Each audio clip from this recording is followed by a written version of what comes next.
Es geht um viel Geld. Ein alleinstehender Mann ist gestorben. Ira Kröswang soll im Auftrag des Gerichts das Vermögen verwalten und die Erben ermitteln. Rund 2 Millionen Euro hat der Verstorbene hinterlassen. Die Herausforderung ist, wenn ich einen Fall bekomme, einen neuen Fall, habe ich meistens nur ganz wenige Informationen. Die Amtsgerichte überlassen mir natürlich die Akteneinsicht. Dann fängt an sich eine Puzzlearbeit an. Ich muss recherchieren und ermitteln. Im letzten Herbst ist der Mann gestorben. 19 Erben hat sie schon ermittelt. Doch es könnte noch weitere geben. Solange das nicht klar ist, dürfen keine Namen genannt, keine Fotos vom Verstorbenen gezeigt werden. Ein Testament gibt es nicht, wie so oft. Vielleicht die Überraschung, aus dem Leben gerissen zu werden. Vielleicht möchten sich die meisten nicht mit dem Tod beschäftigen. Aber es ist tatsächlich, wieso hat diese Person kein Testament gemacht? Vielleicht gibt es ein Testament, was bisher nicht gefunden wurde. Das wissen wir natürlich auch nicht. Eine fremde Wohnung betritt Ira Kröswang nie alleine. Eine Mitarbeiterin begleitet sie, als Zeugin. Wir dürfen die Räume des Verstorbenen aus rechtlichen Gründen nicht zeigen.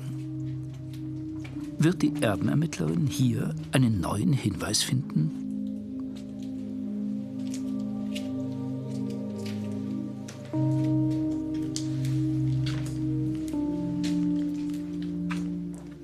Viktoria Behringer arbeitet erst seit 1,5 Jahren in der Kanzlei.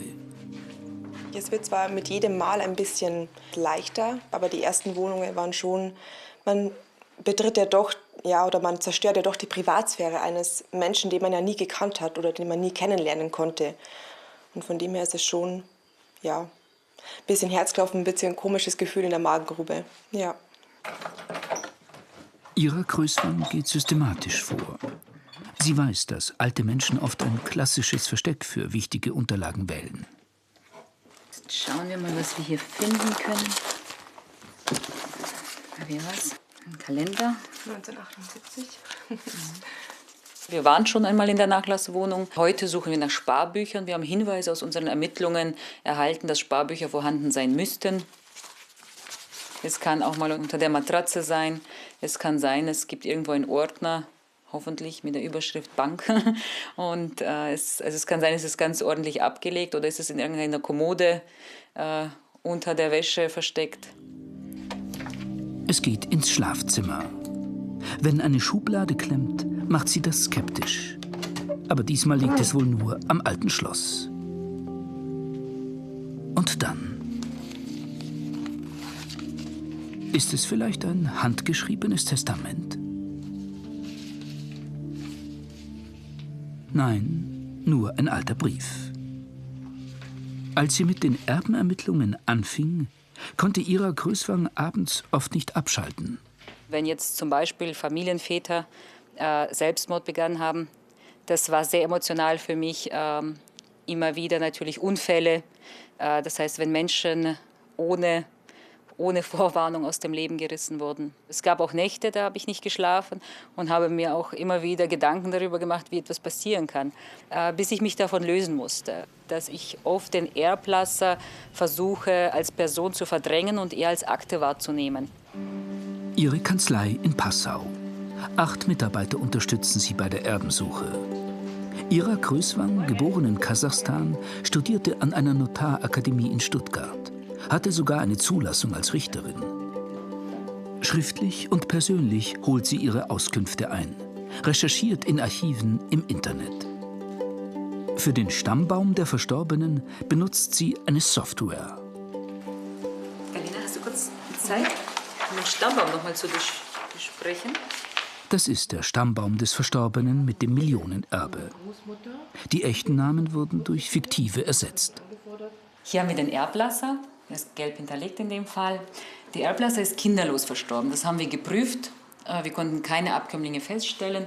Dann gehen wir in die nächste Erbordnung. Das heißt, mütterlicherseits müssen wir prüfen nach weiteren Abkömmlingen und väterlicherseits.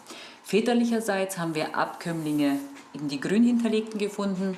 Hier haben wir überprüft, ob diese auch noch leben. Selbstverständlich.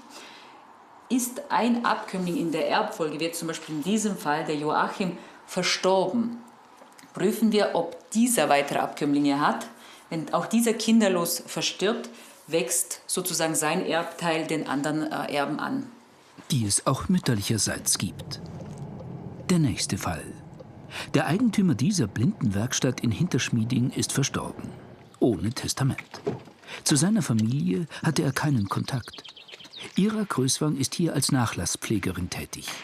Das Besondere an diesem Nachlass ist tatsächlich diese Firma, die Menschen, die hier arbeiten. Das war mir sehr, sehr wichtig, dass das Ganze hier auch weitergeht.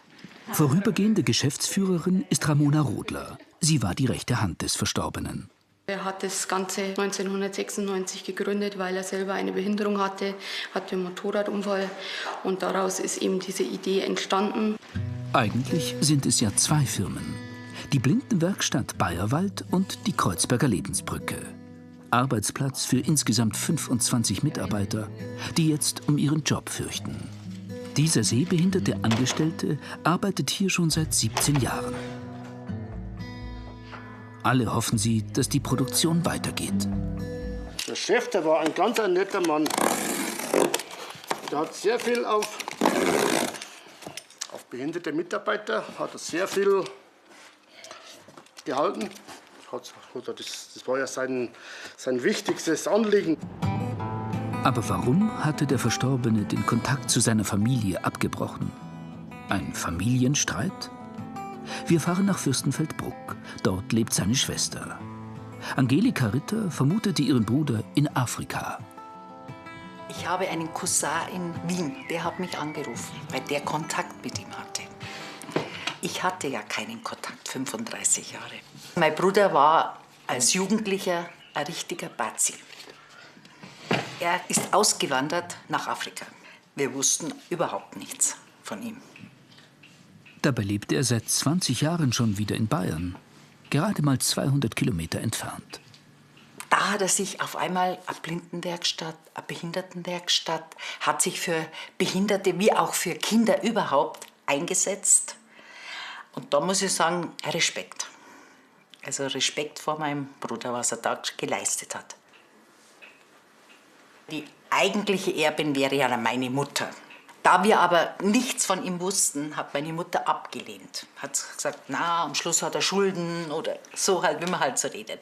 Dann habe ich gesagt, na, das Erbe nehme ich an. Natürlich auch mit den Pflichten. Dass das einfach weiterläuft. Wieder in Passau, in der Kanzlei von Ira Kröswang. Für die Erbenermittlung wird sie nach Zeitaufwand bezahlt. Wie lange sucht sie nach Erben? Irgendeinen Erben gibt es immer. Man muss ihn halt finden und das Ganze muss natürlich auch wirtschaftlich noch sinnvoll sein. Das heißt, wenn jetzt das Nachlassvermögen für die Erbermittlung ausreicht, dann ermittelt man, bis man den Erben gefunden hat. Im Fall von dem Millionenerbe führt eine neue Spur nach Italien. Es kann also noch dauern.